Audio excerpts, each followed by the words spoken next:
Hello everyone, hello dear students and parents, welcome to ATP Star Kota. Hoping that आप सब बहुत बहुत अच्छे होंगे। Myself Vineet Khatri, I am founder of ATP Star Kota and I am a graduate from IIT Roorkee. I have been teaching students in Kota since last 12 years and thousands of my students are in top IITs and top medical colleges of the nation right now. So देखिए guys, जैसे कि आपने thumbnail में और title में देख ही लिया होगा कि ये जो पर्टिकुलर वीडियो है, ये वीडियो उन सभी स्टूडेंट्स के लिए है जिनका क्लास 9th और 10th सिग्निफिकेंटली वीक रह गया है और वो भी एस्पायर कर रहे हैं कि IIT JEE या नीट में पहले ही अटेम्प्ट में बहुत अच्छी रैंक हासिल करें। यही चाहते हैं ना आप सभी। लेकिन जैसा कि आप जानते हो कि यार क्लास 10th के लेवल में और 11th के लेवल में सिग्निफिकेंट वेरिएशन आता है। 10th से जब 11th में जंप करते हैं तो काफ़ी वेरिएशन आता है और बहुत सारे स्टूडेंट्स ऐसे होते हैं जो क्लास 11 में इसीलिए बहुत अच्छा नहीं कर पाते क्योंकि उनका क्लास 9th और 10th जो है वो अच्छा नहीं रहता है। कई सारे ऐसे चैप्टर्स हैं जो 9th और 10th के हमें अच्छे से आने चाहिए ताकि हमारी क्लास 11 की शुरुआत अच्छी हो जाए। और एक बार हमारी अच्छी शुरुआत हो जाती है तो हमारा मोमेंटम अच्छा बिल्ड हो जाता है। आप एक बार सर्च करना यूट्यूब पे और भी बहुत जगह आपको बहुत सारे ऐसे वीडियोस मिलेंगे कि क्लास 11th अच्छी नहीं गई, class 11th went bad, class 11th wasted. उसके बहुत सारे रीज़न होते हैं, लेकिन एक रीज़न जो मैं आपको बता रहा हूँ वो है 9th-10th का बेस अच्छा नहीं होना। गुड न्यूज़ इज़ दैट कि आज इस वीडियो में मैं आपको हेल्प करने वाला हूं कि वो कौन कौन से मस्ट डू चैप्टर्स हैं जो आपको कर लेने चाहिए जेईई या नीट की प्रिपरेशन शुरू करने से पहले। And ATP Star Kota team भी आपको किस तरीके से हेल्प कर सकती है आपका गोल को अचीव करने में, वो भी मैं आपको बताने वाला हूं। चलिए सबसे पहले मैं आपको बता देता हूं कि देखो क्लास 9-10th अगर वीक है तो हमें उसको स्ट्रॉन्ग करना पड़ेगा, नहीं तो फिर क्लास 11 का लेवल आपको काफ़ी हाई लगेगा जिससे समझने में दिक्कत आएगी और अगर समझने में दिक्कत आएगी तो हम सैड फील करेंगे, हमारा कॉन्फिडेंस लूज होगा और फिर अच्छी शुरुआत नहीं होगी, राइट। तो स्ट्रगल बहुत बड़ा हो जाएगा। अब सवाल ये है कि भाई क्लास 9-10th कमज़ोर है तो उसको सही करने के लिए कौन कौन से ऐसे मस्ट डू चैप्टर्स हैं जो आपको करने ही चाहिए, ठीक है। तो देखिए सबसे पहले बात करते हैं मैथमेटिक्स में। मैथमेटिक्स में स्पेसिफिकली क्लास 11 की अगर बात करें तो क्लास 11 में अच्छा करने के लिए ये जो 3 चीज़ें हैं ये हमको बहुत अच्छे से आनी चाहिए। आपको नंबर सिस्टम बहुत अच्छे से आना चाहिए, ठीक है। उसके अलावा क्वाड्रेटिक इक्वेशन कैसे वर्क करती है उसके क्वेश्चन आपको सॉल्व करने हैं। उसके अलावा ट्रिग्नोमेट्री को ढंग से करके आइएगा। तो मैथमेटिक्स में ये जो 3 फाउंडेशनल चैप्टर्स हैं इनको आपको ढंग से करना है और याद रखिए ज़्यादा फोकस आपको किस पे करना है, प्रॉब्लम सॉल्विंग पे रखना है। जितने ज़्यादा क्वेश्चन करोगे कॉन्फिडेंस उतना ही आपका बढ़ता जाएगा, समझ रहे हो। तो 11th क्लास का अपने आप से पढ़ना मत शुरू करना, आप पहले 9th और 10th का जो पार्ट है ये वाला पर्टिकुलर पार्ट है इसको मजबूत करके आइएगा। वैसे एटीपी स्टार कोटा में जब हम स्टूडेंट्स को पढ़ाते हैं, जब वो IIT JEE या नीट की तैयारी शुरू करते हैं तो नीट में तो खैर मैथमेटिक्स नहीं आएगा, उसमें तो बायोलॉजी आएगा।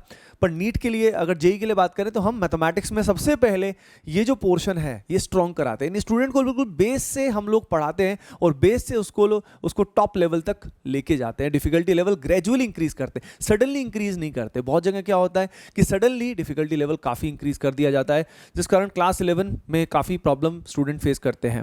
मैथमेटिक्स की अगर हम बात करें, उसके अलावा अगर हम बात करें, देखो बायोलॉजी की अगर हम बात करें तो बायोलॉजी तो 9-10th पे बेस्ड रहती है, लेकिन स्टिल उसमें काफ़ी कुछ थ्योरेटिकल रहता है। तो अगर आपका बेस थोड़ा कम भी है तो भी आपका काम चल जाएगा, you will be able to do well in biology. Now let's talk about chemistry.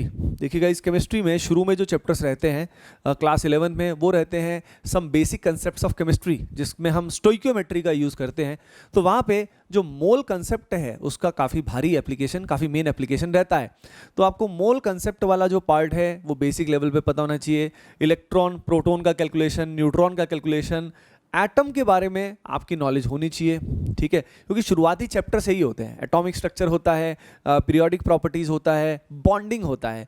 तो उसी से रिलेटेड 9-10th में हमारे जब ये चैप्टर्स आते हैं, फिजिकल केमिस्ट्री और स्लाइटली हल्का सा इनऑर्गेनिक केमिस्ट्री वाला पार्ट कि बॉन्ड किस तरीके से बनता है और एटम कैसे फंक्शन करता है, एटम के कौन कौन से पार्ट होते हैं, ये आपको अच्छे से आना चाहिए। सिमिलरली पीरियोडिक टेबल जो होती है वो क्या होती है, उसका हिस्टोरिकल फैक्ट अगर आपको पता है और कुछ पीरियोडिक प्रॉपर्टीज़ अगर आपको पहले से पता है, जैसे कि इलेक्ट्रॉन नेगेटिविटी क्या होती है, आयनाइजेशन एनर्जी क्या होती है, अगर ये कुछ बेसिक चीज़ें आपको पता है तो इट वुड बी ग्रेट, आपको समझना आसान हो जाएगा, है ना। तो द गुड थिंग इज कि आपको सब कुछ बहुत अच्छे से करने का टाइम हमारे पास है भी नहीं, 9th-10th पूरा थोड़ी कर सकते हैं हम लोग दोबारा से, लेकिन स्पेसिफिक चैप्टर्स पकड़ के अगर उनको दोबारा से हम अच्छे से कर लेते हैं तो बहुत बेनिफिट होगा, है ना। सिमिलरली फिजिक्स में जो स्टार्टिंग में रहता है, आप सभी जानते हैं, मैकेनिक्स वाला पार्ट फिजिक्स में आता है, और मैकेनिक्स अच्छा करने के लिए फिजिक्स में आप सभी का जो मेनली 9th में पोर्शन कवर किया जाता है मोशन वाला, तो that part is most important. तो उस मोशन वाले पार्ट को आप अच्छे से करिएगा, ये आपको काइनेमेटिक्स में, न्यूटन लॉ ऑफ मोशन में, वर्क पर एनर्जी में, हर जगह आपको हेल्प करने वाला है। तो फिजिक्स का बेस भी आपको बहुत अच्छे से बनाना है। अब देखिए, अगर ये सब आपको करने में, वैसे आप सभी को खुद से करना चाहिए, क्योंकि there is nothing better than self study. Self study तो हमें बेस्ट करनी ही चाहिए, इसके बाद हम IIT-JEE या नीट की तैयारी शुरू कर सकते हैं, राइट। अब मान लीजिए आपका बेस ये जैसा भी बना है, लेकिन एक ATP स्टार कोटा टीम आपको किस तरीके से हेल्प कर सकती है वो मैं आपको बता देता हूँ। ATP स्टार कोटा में जो हमारा स्टार्टिंग बैच होता है क्लास 11 स्टूडेंट्स के लिए for IIT-JEE as well as NEET, उसका नाम होता है champion batch. The name is champion batch.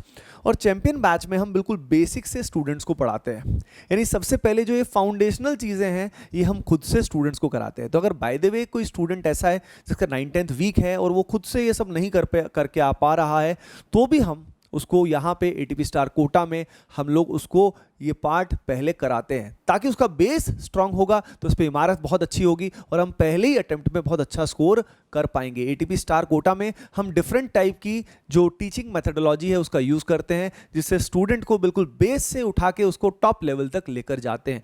देखिए, जो टॉपर हैं, जो बहुत ही अमेजिंग स्टूडेंट है, वो तो वैसे भी बहुत अच्छा कर जाएगा, लेकिन जो अगर एक वीक स्टूडेंट है उसको अच्छा बनाने के लिए, उसको बेटर बनाने के लिए बहुत अमेजिंग टीचिंग मेथडोलॉजी की ज़रूरत होती है, जो ATP स्टार कोटा में हम लोग एक्सपीरियंस स्टूडेंट को देते हैं, राइट। तो आप चैंपियन बैच को भी ज्वाइन कर सकते हो। चैंपियन बैच जो है ये ऑफलाइन भी चल रहा है, कोटा में चालू होता है ऑफलाइन, एंड उसके अलावा ये ऑनलाइन लाइव भी चलता है। तो जैसे आप प्रेफर करें, अगर आप कोटा आ सकते हैं तो आप ऑफलाइन ज्वाइन करें, और आप कोटा आके मुझसे मिल भी सकते हैं, राइट। एंड अगर आपको कोई भी क्वेरी फिर भी रहती है रिगार्डिंग चैंपियन बैच, तो ये यहाँ पे फ़ोन नंबर दिया हुआ है, यहाँ पे आप कॉल कर सकते हैं, और यहाँ पे आप व्हाट्सएप कर सकते हैं। You can WhatsApp here as well. So guys, overall आपको पता लग गया है कि देखो, सही शुरुआत होना बेहद ज़रूरी होता है। 9th-10th अगर हमारा जैसा भी गया, याद रखिए ये बहुत बड़ा डिफरेंस क्रिएट करता है रैंक्स में, तो इसलिए अपने बेस को जल्दी से सही कर लीजिए ताकि आपकी क्लास 11 की शुरुआत बहुत अच्छी हो और पहले ही अटेम्प्ट में आप बहुत अमेजिंग रैंक, बहुत अच्छी रैंक IIT-JEE या नीट में लेकर आएँ, ठीक है। अब कौन सा कॉलेज आप एम कर रहे हैं कमेंट सेक्शन में ज़रूर बताइएगा, उससे मुझे ये भी पता लग जाएगा कि इस समय तक कौन कौन स्टूडेंट ने या पेरेंट ने ये सेशन देखा, and hoping that it would be amazingly helpful for all of you. And अगर आपने अभी तक लाइक नहीं किया तो गाइस सेशन को लाइक करिएगा, एंड चैनल को सब्सक्राइब नहीं किया तो make sure you subscribe the channel for more such content and videos. Best wishes from team ATP Star Kota. Love you all.